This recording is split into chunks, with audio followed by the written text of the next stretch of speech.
लोगों ने तो तालियां बजाई थी, लड्डू बांटे थे जब बिल्कुल हमने बिल्कुल आज फारूक साहब ने भी ये बात बोली, उन्होंने भी बोला कि हमने भी बोला हाँ जी हमने किया ही। उन्होंने कहा और वोट डालो और वोट डालो और तालियां बजाओ, लड्डू बांटो। हमने कहा हमने गलती कर ली, जो गलती की वही खंजर आज हमारे सीने के अंदर घुसा हुआ है। सब फैक्ट्रियाँ बंद पड़ी हैं, जाले लगे हैं, बिजलियाँ कटी हुई हैं। हवा पानी में 7 साल हो गया, हो क्या जाएगा। अब इनको यही लगता है यही अच्छा होगा जब आर्म्स एंड एमुनिशन वाले कोई सुसाइड करेंगे या गन मैन्युफैक्चर वाले कोई सुसाइड करेंगे तब ये गवर्नमेंट हिलेगी।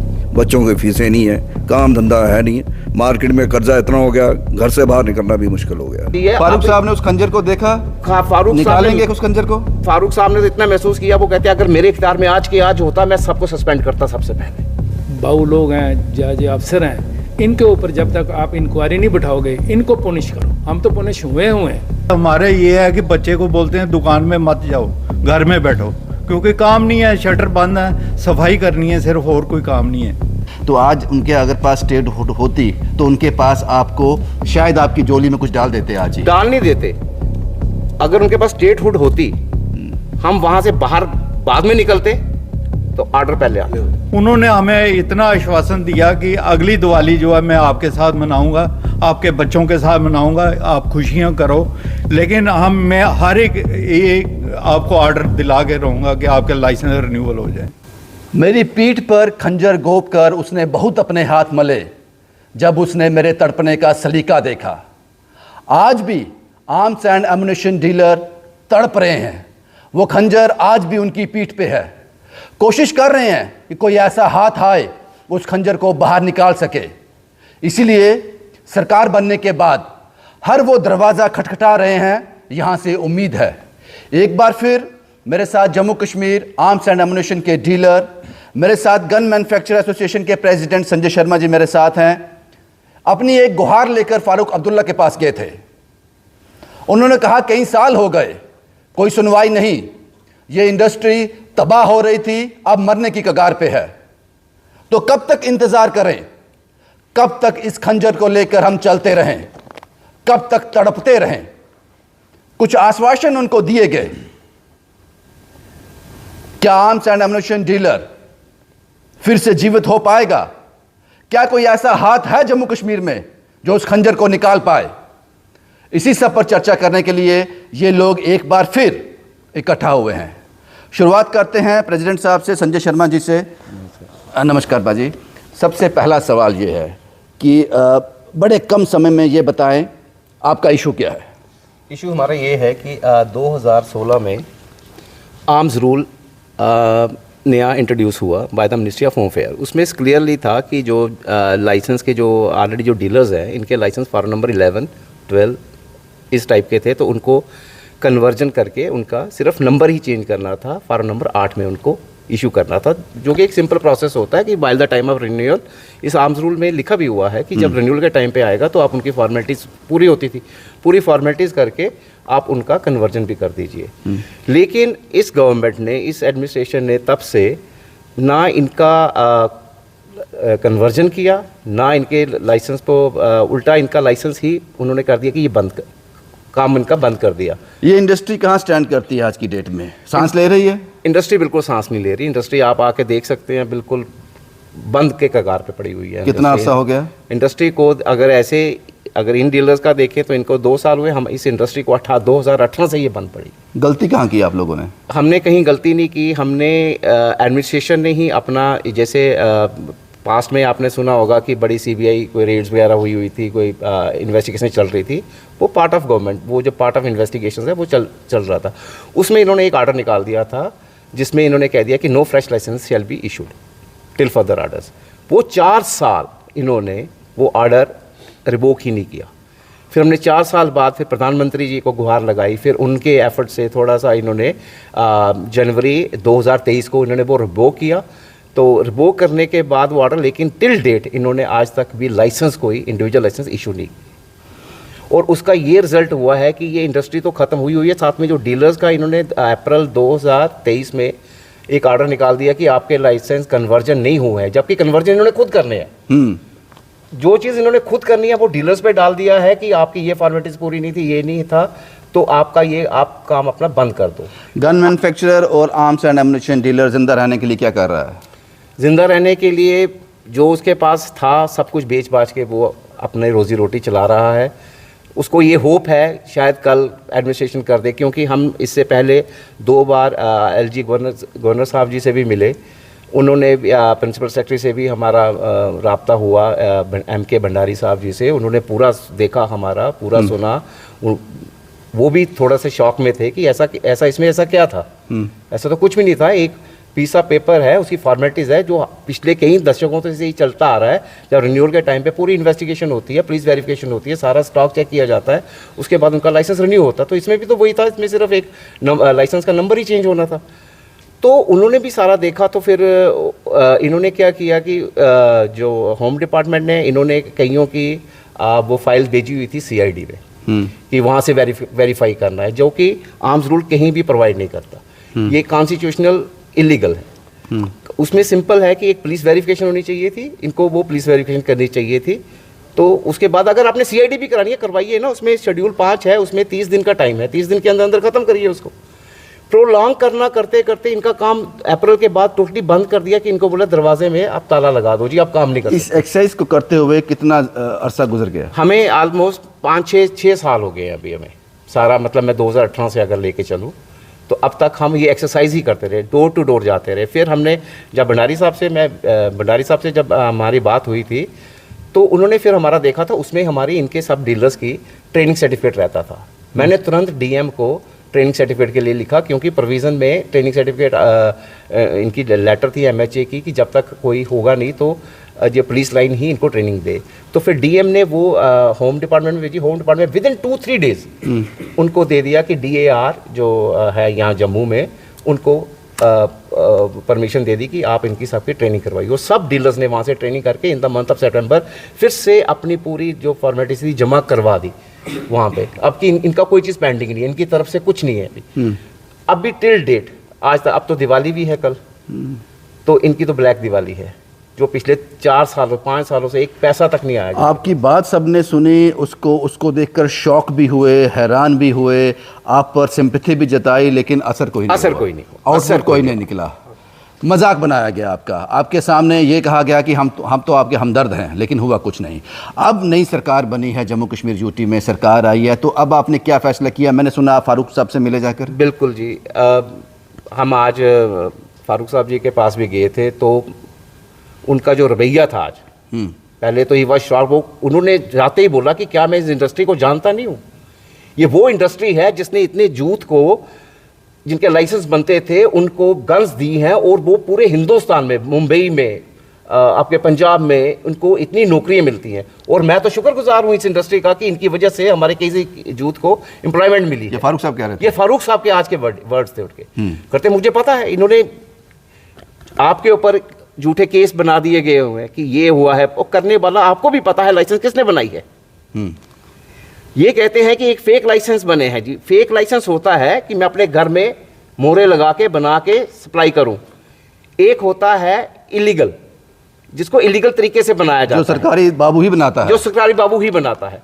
तो जब लाइसेंस वो बने हैं, सारा कुछ वो इन्होंने, क्योंकि अभी तो हाई कोर्ट की भी वो डायरेक्शन आई है, उन्होंने भी इनसे मांगे हुए हैं, इनमें IAS ऑफिसर्स के नाम है, DMs के नाम है, उनके ऊपर गाज गिरेगी तो ये होम डिपार्टमेंट पे भी आएगी। उनको सैलरी मिल रही है, उनको सब कुछ मिल रहा है। हमारी सैलरी पिछले 7 साल से नहीं है, इनकी 2 महीने आप सैलरी रोक के देख लो।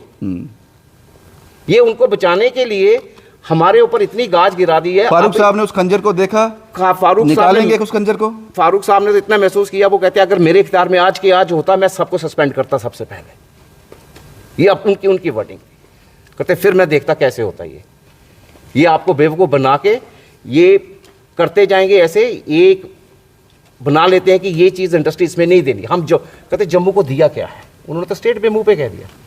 कहते G20 हुई कश्मीर में, आपके क्या हुई? आके देखो जम्मू कश्मीर की रोड्स देखो, आप अपना जम्मू देख लो। सही कहा उन्होंने।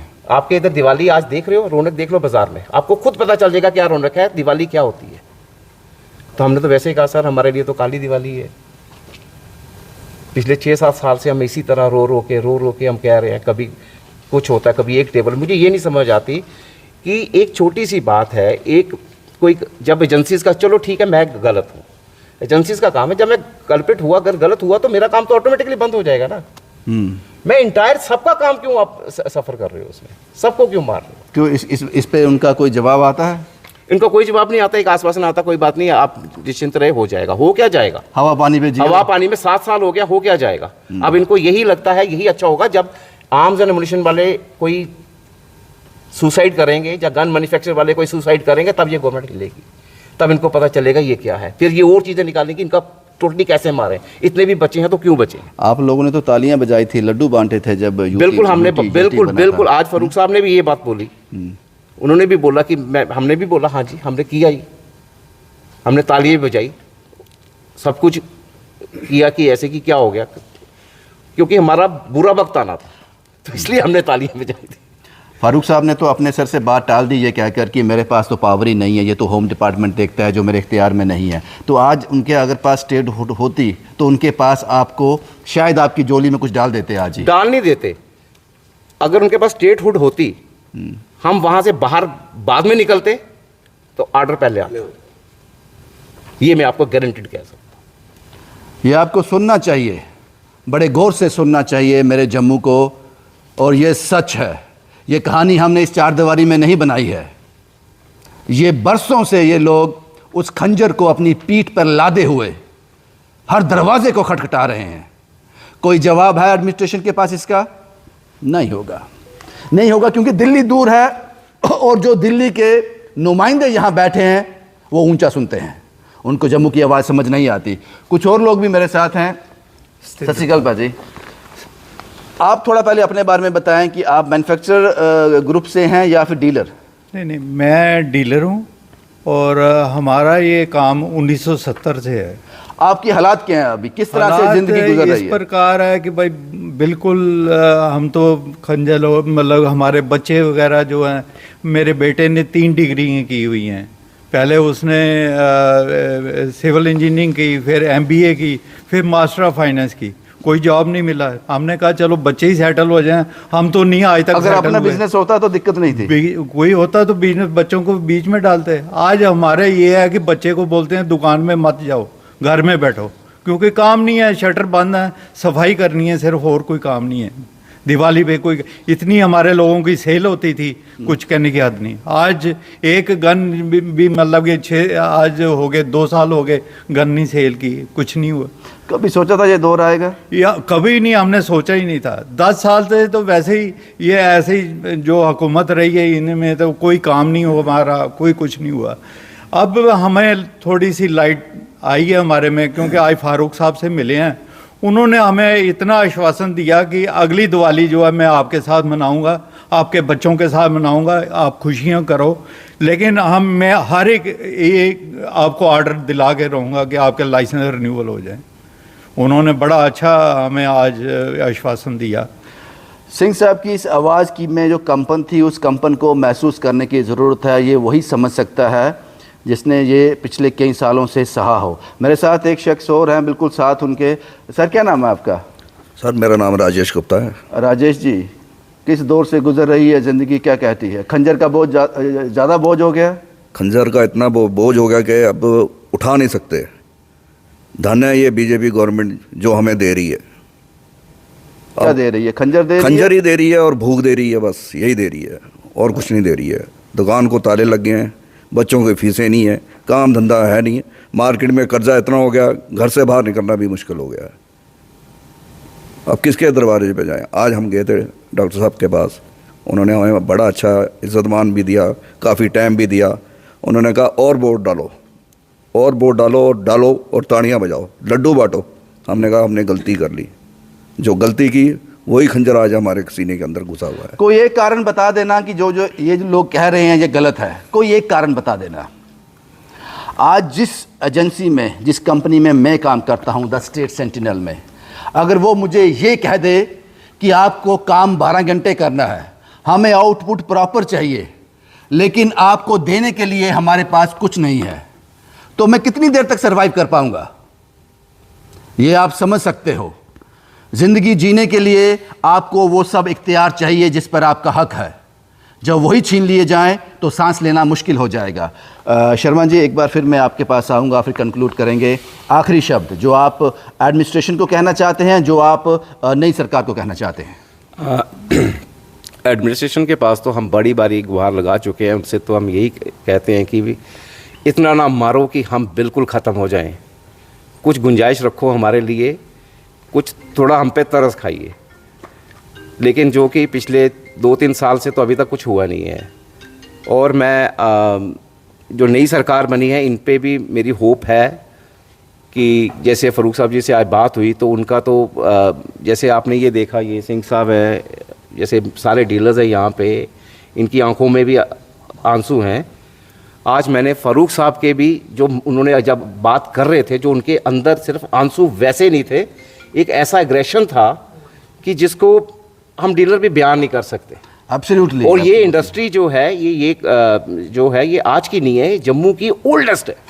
शुक्रिया बाजी, आपकी बात मुझ तक पहुंच गई। मेरे पास मोस्ट सीनियर मेंबर हैं इसी ग्रुप के, इनसे बात करना चाहेंगे क्योंकि इन्होंने वो सुनहरा वक्त भी देखा है, वो आजमाइशों से गुजरे हैं, लेकिन आज जिस दौर से गुजर रहे हैं इनसे बात करना ज़रूरी हो जाता है। सर थोड़ा बताएं आप। मैं अमरनाथ भार्गव आर्म्स कंपनी के जॉइंट प्रोपरेटर। मैंने 1973 में ये कंपनी अपने पापा के साथ ज्वाइन की थी। उस समय हमें बहुत अच्छा ये प्लेटफार्म मिला, अच्छी इज्जत थी हमारी, अच्छे तरीके से हम बंदूकें बनाते थे। करते करते हमने थोड़ी इम्प्रूवमेंट भी की, गवर्नमेंट ने हमें आगे बढ़ाया, कोटा भी बढ़ाया और हमारा ये सिस्टम चलता रहा है।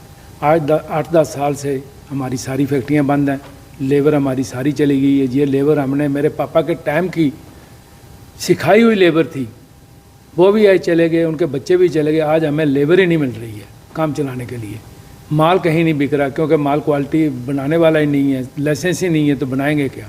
सब फैक्ट्रियाँ बंद पड़ी हैं, जाले लगे हैं, बिजलियाँ कटी हुई हैं। तो बस यही है कि अब गवर्नमेंट से अपील करते हैं कि इस पुरानी नई इंडस्ट्री आप लगा रहे हो, उसमें सब्सिडी भी दे रहे हो और भी बड़े बेनिफिट दे रहे हो। हमें तो एक पैसे का गवर्नमेंट ने कुछ नहीं दिया 72 सालों में, लेकिन फिर भी हम रहे और टैक्स दिया काफ़ी 28% हमारा GST 18% से लेकर 28% तक। हमने ट्रेडिंग भी की है, मैन्युफैक्चरिंग भी की है, अच्छा काम किया है। नई सरकार से क्या उम्मीद रखते हो आप? फारूक से मिले या आपके लोग मिले जाके, क्या उम्मीद रखते हो आप? मैं यही रखता हूँ कि ये एक तो हमारा काम खोलें, दूसरा कम से कम अगर मेरी कोई अपनी जाती राय ये है कि जब तक फारूक साहब ये जो आपके एडमिनिस्ट्रेटर हैं, ये जो आपके बाऊ लोग हैं, जो अफसर हैं, इनके ऊपर जब तक आप इंक्वायरी नहीं बिठाओगे, इनको पुनिश करो। हम तो पुनिश हुए हैं, इनके ऊपर भी एक कमेटी बिठाओ, किसी जज के देखो है क्या। अगर ये काम कर जाते हैं फारूक साहब, तो फारूक साहब को दुनिया सदियों तक याद रखेगी। इसलिए मैंने शुरुआती दौर में कहा था वो गलत नहीं था। मेरी पीठ पर खंजर घोंप कर उसने बहुत अपने हाथ मले जब उसने मेरे तड़पने का सलीका देखा। ये खंजर निकाल दो साहब, इससे पहले कि ये इंडस्ट्री पूरी तरह से दम तोड़ दे। शुभम कुमार के साथ Ravindra Singh, the state sentinel के लिए।